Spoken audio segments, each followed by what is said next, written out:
What's up guys, Jason here. In this video I'm going to be teaching you how to make a simple and efficient automatic Minecraft Bedrock wool farm. This wool farm works on 1.18 and on all other recent versions of Minecraft Bedrock, whether you put on a phone, tablet, Xbox, PlayStation, and a Switch or PC. By the way, it is more efficient than my previous wool farm. As you guys can see here, this farm will give you a bunch of wool. Wool can be used to make beds. Beds can be useful for blast mining in the nether. For this farm, all you'll need is 2 chests, 1 hopper, 21 glass blocks, 1 minecart hopper, 14 rails, 2 powered rails, 2 levers, 8 torches, 6 dispensers, 6 observers, 6 redstone, about a stack of solid blocks. You guys can use any type of solid block that you want. By the way, a couple examples of solid blocks include cobblestone and wood planks, 6 shears, and finally about 42 grass blocks. By the way, you guys can easily get grass blocks by mining them with a shovel or pickaxe that has been enchanted with a silk touch. If you don't want to get grass blocks, another option is to use dirt blocks. If you choose to make this farm out of dirt blocks instead of grass blocks, you'll need to make the farm over a grass area. The first step is to take some solid blocks. You guys can use any type of solid block that you want. Now place down 7. 1, 2, 3, 4, 5, 6, 7. Then place 2 solid blocks over here, 6 over here, and 6 over here. After you're done with that step, break these 2 blocks. Then break this block as well. Now turn over to this direction. Now place 2 chests over here. That should create a double chest. The next step is to crouch down, place a hopper over here. That hopper should be falling towards the collections chest. As you guys can see there, the nozzle of the hopper should be facing that way. That hopper will collect all of the wool from the minecart hopper and funnel it into the collections chest. After you're done with that step, place a rail over here. Now crouch down, place a rail at the spot. Then place 3 more rails over here and a power rail over here. Now place a lever over here, then flick it down. That should cause that power rail to become activated. The next step is to place 3 rails over here and 4 rails over here. Now place a power rail at the spot. Now place a lever at the spot, then flick it down. That should cause that power rail to get activated. Now place 2 rails over here.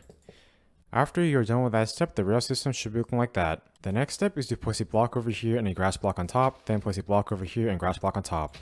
By the way, if you guys don't have any grass blocks, you can place dirt blocks instead. Now break these 2 blocks. The next step is to place 2 blocks over here, 4 over here, and 3 over here.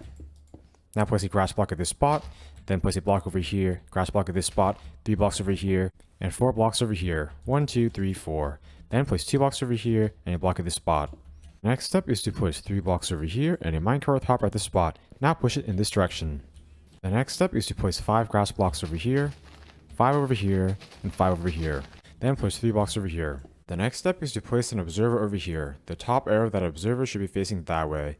The observer will detect the change in the grass block in front of it. Now place a block at this spot and a redstone over here. Then turn over to this direction. Now place a dispenser at the spot. Make sure that the dispenser is facing this way. Now open this dispenser. Then add some shears to it. By the way, the more shears you add, the longer you'll be able to use this farm for before having to add more shears. How that observer and redstone system works is, whenever the sheep eats that grass, the observer will detect that, then send a redstone signal to that dispenser. That dispenser will then shear the sheep. Next step is to place another observer over here. Make sure the top arrow of that observer is facing this way. Then place a block at this spot, redstone over here, and dispenser over here. Make sure that dispenser is facing this way. Now add a shears to the dispenser. Once again, you can add as many shears as you want. After you have done that, place an observer over here. Make sure the top arrow of that observer is facing this way. Then place a block at this spot, redstone over here, and dispenser over here. Make sure the dispenser is facing that way. Now add shears to the dispenser. The next step is to place an observer over here. Make sure the top arrow of that observer is facing this way. Then place a block at this spot, redstone over here. Then place a dispenser at the spot. Make sure that the dispenser is facing this way. Now add shears to the dispenser. After you have done that, place an observer over here, block at this spot, redstone over here, and dispenser over here. Then add shears to the dispenser. The next step is to place an observer over here, block at the spot, redstone over here, and dispenser at the spot. Then add shears to the dispenser. At this point, the observer and redstone system should be looking like that. The next step is to place 7 grass blocks over here. Now place 2 at this spot, 2 over here, 2 over here, and 2 over here. After you have done that, go over to this side. Now place 2 grass blocks over here, 2 over here, 2 over here, and 2 over here. By having grass blocks at each of the spots, whenever a grass block in one of the chambers turns into a dirt block, it will quickly turn back into a grass block. The next step is to place 7 glass blocks over here, 1 over here, 1 at this spot, 1 over here, and 1 over here. The next step is to crouch down and place a glass block on top of each of these dispensers. Now place a glass block at each of these spots. Then crouch down and place a glass block at each of these spots as well. The next step is to place a torch at each of these spots.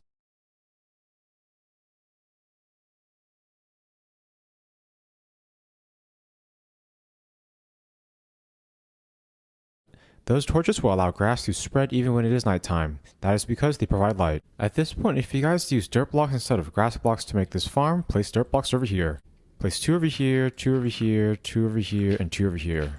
you're going to want to make sure that the dirt blocks lead all the way to grass. After you've done that, wait for the grass blocks to spread up the dirt block staircase all the way over to the dirt blocks over there. After the farm has grass blocks, you can break these blocks. The next step is to bring a sheep into each of these chambers. I am now going to show you how you guys can easily do that in survival mode. To do that, first place a block at this spot, 2 blocks over here, 2 over here, and 2 down here. That will create a staircase which will allow you to easily get the sheep into that chamber. Now place a block over here, 2 over here, 2 over here, 2 over here, and 2 over here. After you have done that, try to find a sheep. After you have found a sheep, hold some wheat. As you guys can see here, that should cause it to follow you. Now walk up to the staircase. Then go over here. Once the sheep is over here, push it into the chamber. After you have a sheep in that chamber, place 2 blocks over here, 2 over here, 2 over here, and 2 over here. Then break this block. Now place another block over here. The next step is to place 2 blocks over here and 2 at the spot. Now place 5 blocks over here and 5 blocks over here. Here's a demonstration of taking the sheep up into that second chamber. As you guys can see there, by holding wheat, it should follow you. After there is a sheep over there, place 3 blocks over here, 3 over here, 3 over here, and 3 over here. Then place 2 blocks over here, then break this block, now place 1 over here. Then use that path to take another sheep to that chamber. By the way, if you guys don't have many sheep, you guys can breed sheep using wheat. That will allow you to easily get more sheep for the farm. After you have a baby sheep, you can either wait for it to grow up naturally, or you can feed it wheat to speed up its growth process. Adult sheep can be used in the wool farm. After you have a sheep in the chamber, break all these blocks. You will no longer be needing this path. The next step is to take a sheep into each of those 3 chambers. To do that, create a path over here, then repeat the same process that I showed for the other side. Doing this should be an easy way to get the sheep into the chambers. Once you have the sheep in those chambers, make sure you break all the blocks that you placed to get them in there. I am now going to do a quick fly around so that you guys can check and make sure you made this farm correctly. Up here you guys should have those sheep. Over there you guys should have those dispensers and observers. Down there you guys should have the Minecraft hopper collection system. This side of the farm should be looking like that. The back should be looking like this. Make sure the observers and dispensers are facing the correct direction. Finally, this side should be looking like this. How this farm works is, whenever the sheep eats some grass, it will grow wool. The observer will then detect the change in the grass block, then send a resonant signal to the dispenser. It will then cause the dispenser to shear the sheep. The wool will then get picked up by the Minecraft hopper, funneled into that hopper, and funneled into the collection chest. The dirt blocks will eventually turn back into grass blocks because there are grass blocks around them. I am now going to show you how to use this farm. To use it, all you need to do is wait. Wool will get automatically harvested, then funneled into the collection chest. You can wait anywhere near your farm. To collect the wool, all you need to do is open this chest. It will all be in there. If you want to get different colored wool from the sheep, all you guys need to do is first take shears out of a dispenser, then wait for the sheep to grow back its wool. After the sheep has grown its wool, you guys can dye it using dye. Then add shears back to the dispenser. The color of the wool that you get from that sheep will now be the same color that you dyed the sheep. If the farm does not work for you anymore, check to see if the dispenser still have shears. If they do not have shears anymore, you need to add more shears. Also, make sure the Minecraft hopper is still traveling around the rail system. I hope you enjoyed learning how to make this simple and efficient automatic Minecraft Bedrock wool farm. Let me know if you guys have any suggestions for what I should do in future videos. Please like, comment, subscribe, and check out more other Minecraft videos. I upload multiple times per week. Thanks for watching.